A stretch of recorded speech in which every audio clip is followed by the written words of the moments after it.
Welcome, lore enthusiasts. I'm your host, Tamrielic Stories, and welcome to Stories of the Scrolls. Today, we will discover the story of the Dwemer, underground cities, turning gears and brass machines.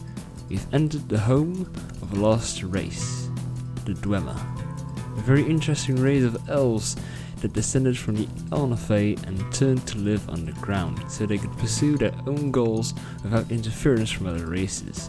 Until one day, they disappeared. The origins of the Dwemer can be traced back to the Dawn era. The Dwemer might be one of the first descendants of the Elnafae. The Dwemer walked Tamriel amongst the Ed Ada, the original spirits, who decided to live on Nirn. Some of the Dwemer, known as tonal architects, began researching the divine nature of the gods and Ed Ada. More on tonal architects and tonal architecture later. By the late Merethic era, the Dwemer settled in Morrowind, specifically Vardenfell and the Velothi Mountains. At the same time, the Kaimer, the precursor race to the Dunmer, also settled in Morrowind. The two races were very different, not only in appearance but also in culture and society. These differences, along with verbally fighting over territory, often led to conflicts between the Dwemer and the Kaimer. In the first era, a whole lot happened with the Dwemer. The Ethereum Wars, the War of the Crag, the Founding and the War of the First Council, and the Battle of Red Mountain, so we have a lot to cover. First, I want to talk about an event that involves the Hammer Volendrung. This is during the founding of the First Council. The Dwemer clan, known as Clan Rorken, didn't agree to a truce with the Kaimer, and they grabbed the Hammer Volendrung, which they made, and hurled it across Tamriel. The patriarch of the clan proclaimed that wherever the hammer landed, they would settle. They named the land where they found the hammer Volenfell, which is modern-day Hammerfell. The Ethereum Wars. In the year 221 of the First Era, the Dwemer discovered a mineral in Blackreach, which they named Ethereum.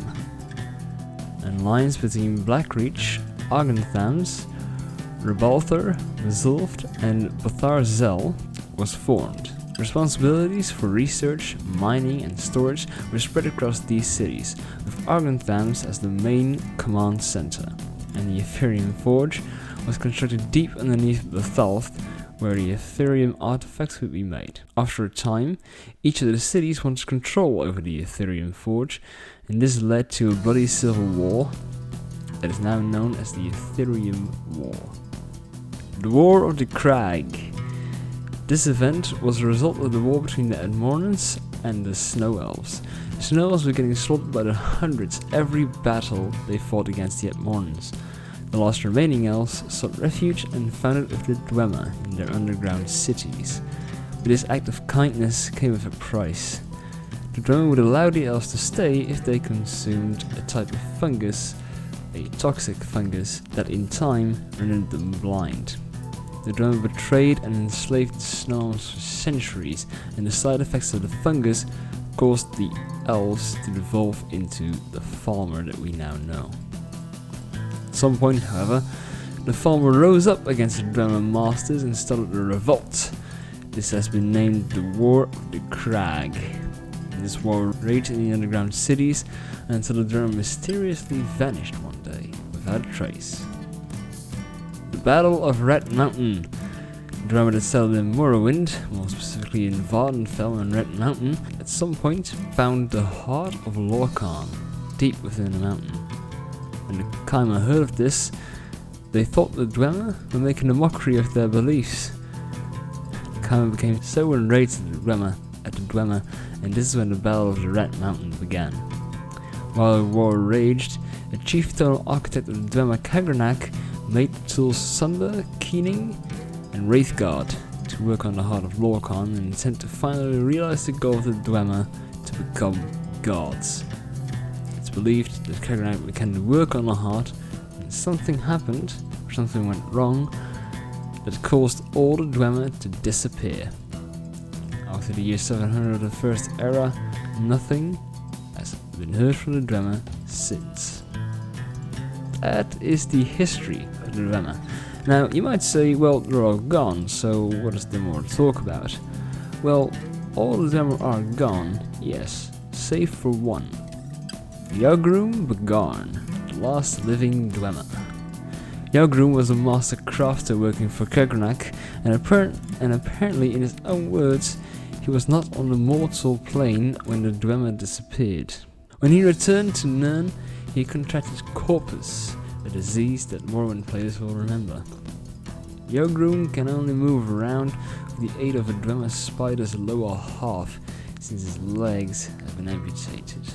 You can meet this last living Dwemer in The Elder Scrolls 3 Morrowind. Now, tonal architects and tonal architecture. Tonal architects was a rank within the Dwemer society and was awarded to Dwemer craftsmen and mage engineers. The leader of the tonal architects was the chief tonal architect, like Kagrenak for example.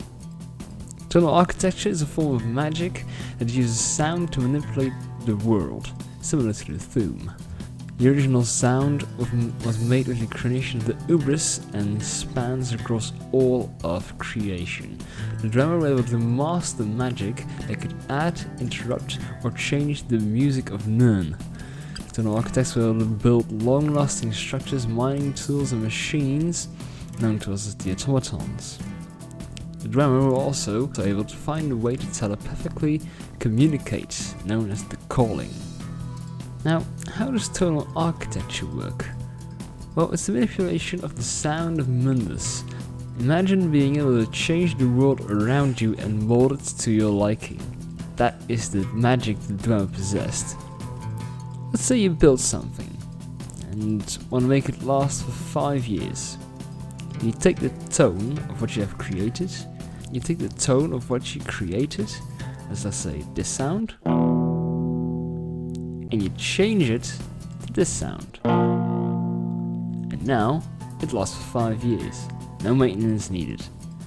This process and this form of magic Dwemer used, and it's the reason they were able to make their cities and machines last basically forever. By changing the tone of time on what they built, this is mainly the reasons that the utilities still stand, even if they look ruined. But I believe personally that it's due to the War of the Crag. That was the story of the Dwemer. I hope you enjoyed. If you did, a like would be appreciated. Also consider subscribing and let me know a topic you would like to learn about in the comments. Until we meet again, lore enthusiasts, tell us guide you.